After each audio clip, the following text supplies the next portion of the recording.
A paz de Deus, meus preciosos e queridos irmãos, sempre no glorioso nome de nosso Senhor Jesus Cristo. Então, meus queridos irmãos, você já ouviu esta frase? Usa muito na televisão, vale a pena ver de novo. Na Rede Globo à tarde, as novelas, né? É um jargão famoso, né? Eu não sei se usam ainda isso aí, né? Esse jargão, não sei.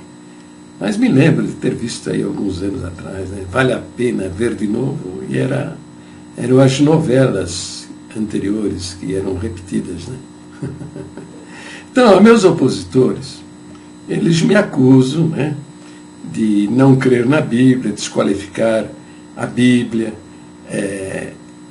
dizer que, principalmente por causa do livro de Tiago, né, que nada faço além do que condenar o mau uso do livro de Tiago. Tá? Condenar o mau uso do livro de Tiago. Fazer dele fundamento de salvação. Entendeu? Mas isso é um absurdo. É um absurdo. E veja você por quê. Vamos ver aqui em Bíblia Online, está vendo aqui, ó? Vamos procurar aqui o livro de Tiago. Tiago, ó, capítulo 2, né, versículo 17, né? Diz assim, assim também a fé, se não tiver as obras, é morta em si mesmo. Tá? Mas dirá alguém, tu tens a fé e eu tenho as obras. Mostra-me a tua fé sem as tuas obras, eu te mostrarei a minha fé pelas minhas obras. Crês tu que há um só Deus? Fazes bem.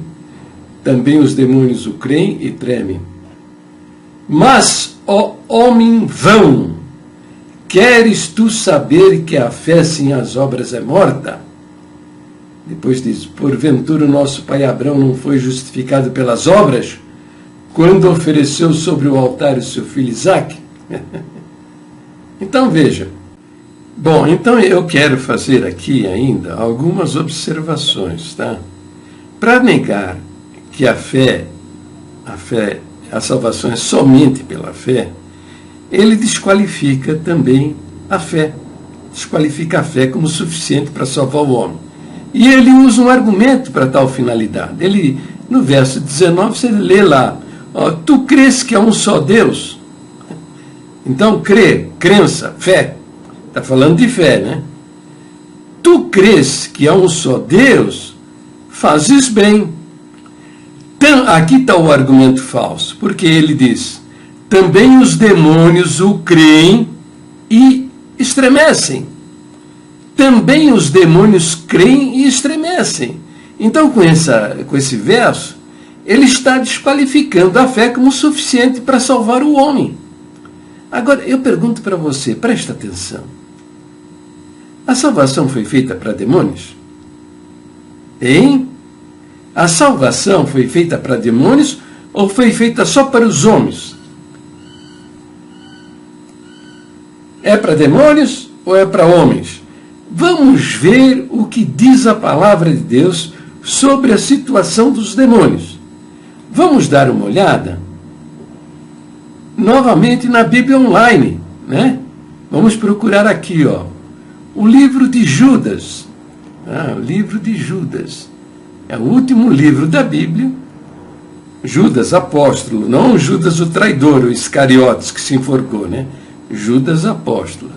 No capítulo 1, tá? Que é uma carta de um capítulo só. Aqui, Judas. Capítulo 1, ele diz, no verso 6, o seguinte: e aos anjos que não guardaram o seu principado. Estes anjos aqui, tá? São os demônios que não guardaram o seu principado. Quer dizer, eles se associaram a Satanás. Depois diz, mas deixando a sua própria habitação, eles saíram do reino de Deus, né? Para os anjos, ele reservou a escuridão e prisões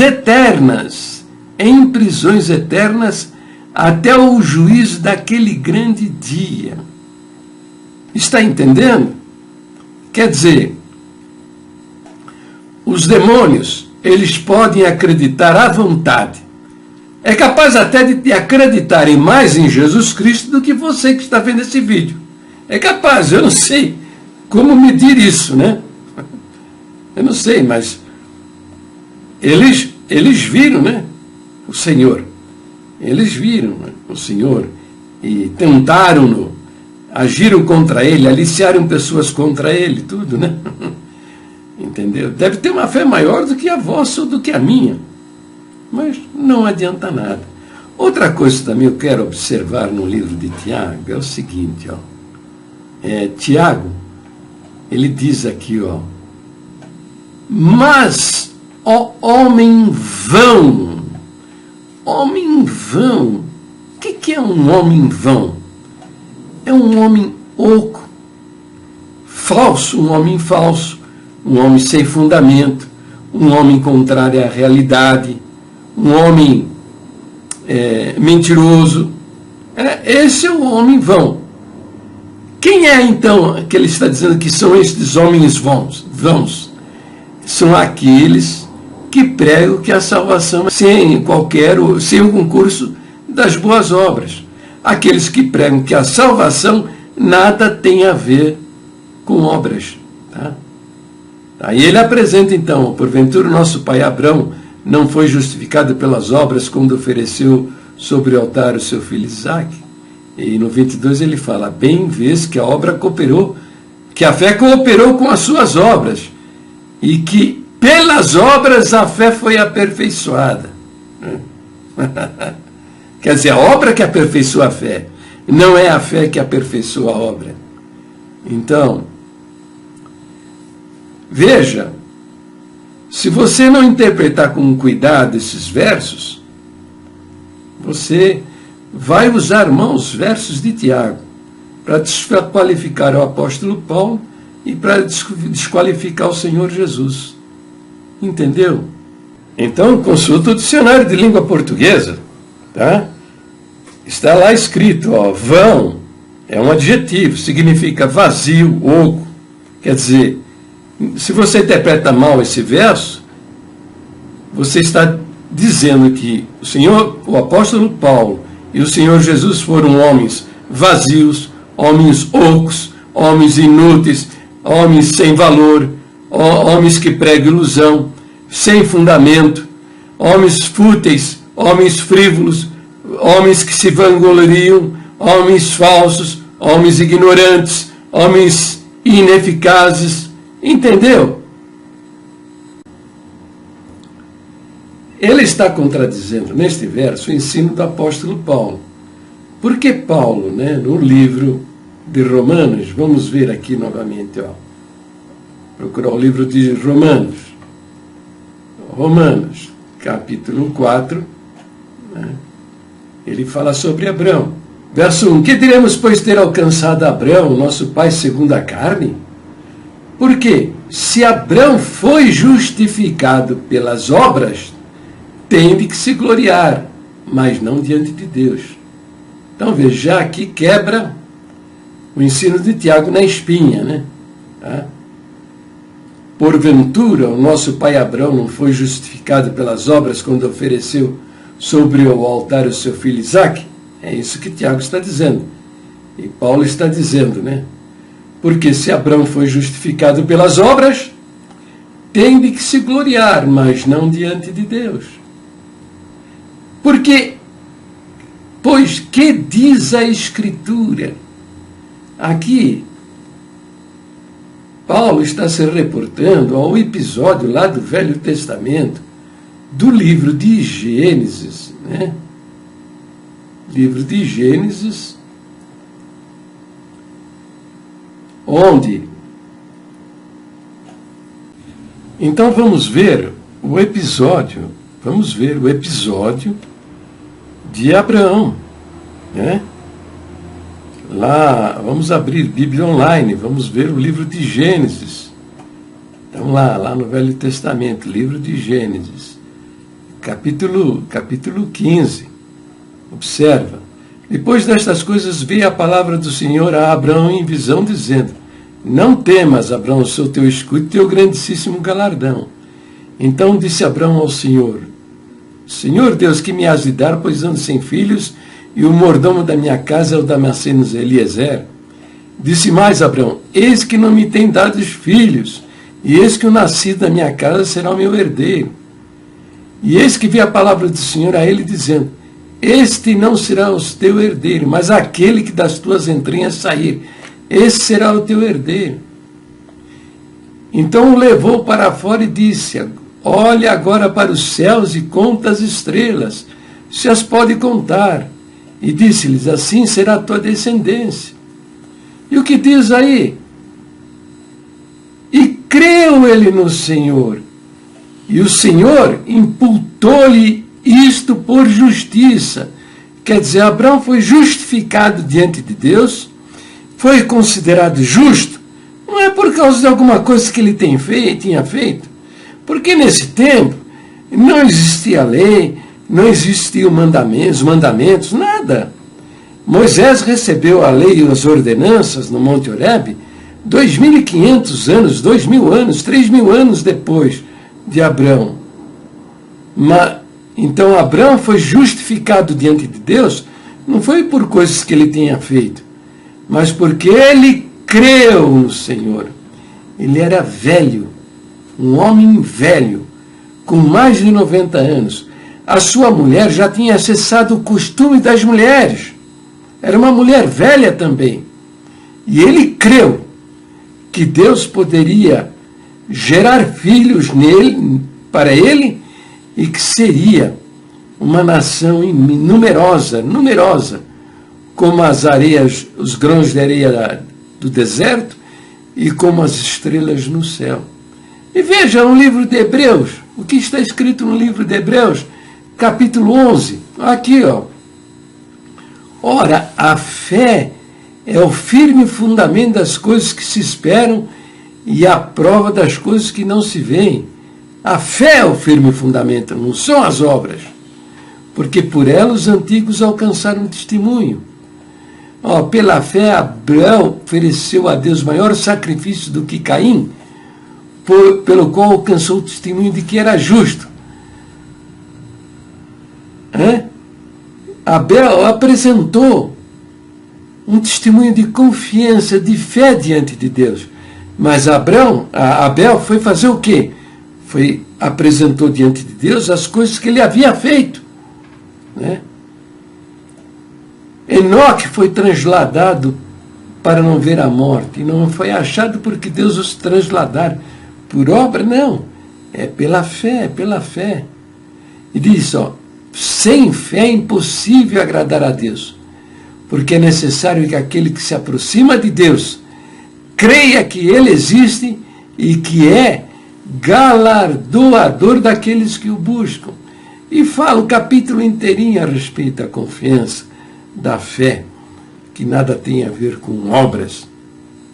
Então vamos voltar lá para o livro de Romanos, Capítulo 4, está aqui, capítulo 4 do livro de Romanos. Veja, então, o episódio é bom. Abraão, no verso 13, Paulo fala: creu Abraão em Deus e isso lhe foi imputado como justiça. Depois, no verso 4, diz: aquele que faz qualquer obra, não lhe é imputado o galardão segundo a graça, mas segundo a dívida. Entendeu? O que é graça? Graça, a palavra significa, não é igreja. Graça significa favor imerecido. Então está dizendo que se você faz alguma coisa, o galardão, a recompensa, o prêmio, o reconhecimento, não é segundo a graça, o favor imerecido, mas é segundo a dívida. Por que segundo a dívida? Porque você fez o que deveria ser feito e, portanto, se tornou merecedor de receber o prêmio. É que nem o trabalho, Você trabalha 30 dias, no final do mês você tem direito ao seu salário. Não é a graça do patrão, que ele é generoso, ele vai te pagar porque ele quer fazer. né? Uma coisa que você não mereça, mas ele está te dando. Não, é segunda dívida. Você trabalhou um mês inteirinho para receber o seu salário. Então, é isso que Paulo está dizendo. Aquele que faz qualquer obra, não lhe é imputado o galardão, no caso a vida eterna, segundo a graça, mas segundo a dívida. Mas no verso 5, Paulo derruba essa mentira aí, essa falsa interpretação do livro de Tiago. Diz assim, mas aquele que não pratica, veja, aquele que não pratica, que não faz nada, não faz obra nenhuma, está cuidando só dos seus próprios negócios e fim de papo. Então diz, ó, mas acredita naquele que justifica o ímpio, a sua fé lhe é imputada como justiça. A fé justifica o homem diante de Deus, ainda que ele não pratique, tá? Ainda que ele não pratique, que não vá a uma igreja, que não batiza, que não dê esmola, nada, nada, nada. A sua fé, Paulo está dizendo, lhe é imputada como justiça. O que significa imputada como justiça? É que ele é justificado diante de Deus. Tá? Então tá, Paulo está dizendo isso. Agora vamos ver o ensino do Senhor Jesus. Vamos dar uma olhada? Bem, então vamos dar uma olhada no capítulo 1, no Evangelho de João. Veja o capítulo 1. Vamos abrir lá, ó, capítulo 1. Vamos pegar o verso 12. Diz assim, ó, mas a todos quanto receberam, deu-lhes o poder de serem feitos filhos de Deus, aos que creem no seu nome. Se fosse importante boas obras, o Senhor Jesus teria dito. Porque Ele é Deus que se fez homem e é o Salvador das nossas almas. Veio trazer a mensagem da salvação. Será que Ele não sabe? Será que Ele se atrapalhou? Ele esqueceu? Hein? Vamos ver um outro verso. Ó. O João 3:15. Ó. Versículo 15. Quer ver? Ó, para que todo aquele que nele crê não pereça, mas tenha a vida eterna. Se boas obras fosse fundamental para a nossa salvação, aí estaria escrito, para que todo aquele que nele crê e pratica boas obras não pereça, mas tenha a vida eterna. Entendeu? Ao 16, porque Deus amou o mundo de tal maneira que deu, né, que deu seu Filho unigênito, para que todo aquele que nele crê não pereça, mas tenha a vida eterna. Se boas obras fossem importantes, ele teria dito, todo aquele que nele crê e pratica boas obras tem a vida eterna. Mas ele não fala isso. Será que ele endoidou? Será que ele esqueceu? Será que ele tinha bebido muito vinho? Estava assim meio viajando, né, meio doidão, meio maluco? Vamos ver o 36. Tá? 36. Aquele que crê no Filho tem a vida eterna. Mas aquele que não crê no Filho não verá a vida, mas a ira de Deus sobre ele permanece. Entendeu? Se fosse necessário as boas obras, ele teria dito aqui, ó, é aquele que crê no Filho e pratica boas obras, tem a vida eterna. Então não existe isso. Então o que estão fazendo é uma interpretação deturpada do ensino de Tiago. O que Tiago está dizendo, de fato, naqueles versos, é que o verdadeiro crente, nascido de Deus, ele recebe o Espírito Santo, tá? Como você lê lá, né? E no capítulo 1 de João, né? Se diz aqui, ó, nasce de Deus, né? Os quais não nasceram do sangue, nem da vontade da carne, nem da vontade do homem, mas nasceram de Deus. Por quê? Porque lá em 1 Coríntios, quer ver, ó, 1 Coríntios 5:17. Está aqui, ó. 1 Coríntios 5:17. Ou é 2 Coríntios? Está aqui, ó, em 2 Coríntios, quer ver? Ó? 2 Coríntios 5:17. Assim, se alguém está em Cristo, nova criatura é. As coisas velhas já passaram, eis que tudo se fez novo. Se faz novo por quê? A habitação do Espírito. Ele tem poder para vencer o pecado e viver em novidade de vida, no poder do Espírito Santo. Vai passar aí os 20 versos, onde eu mostro essa verdade. Tá? Que a salvação é pela fé somente. Aliás, é da nossa doutrina também. Só que eles perverteram isso no linário número 5. Mas no nosso linário número 4, está escrito aqui, Aqui, Só se recebe, nós cremos que a regeneração ou o novo nascimento só se recebe pela fé em Jesus Cristo. Se a obra fosse necessária, a doutrina diria, só se recebe pela fé e as obras em Jesus Cristo. Não está escrito nada disso. Tudo invenção desses caras. Então vamos para o vídeo por aqui. Recomendo, veja a doutrina do Senhor Jesus para a nossa salvação. Pare o vídeo, examine na sua Bíblia, confira para ver se estou falando a verdade. Um beijo nos vossos corações e fiquem todos na paz gloriosa do nosso Deus, sempre no precioso nome do Senhor Jesus.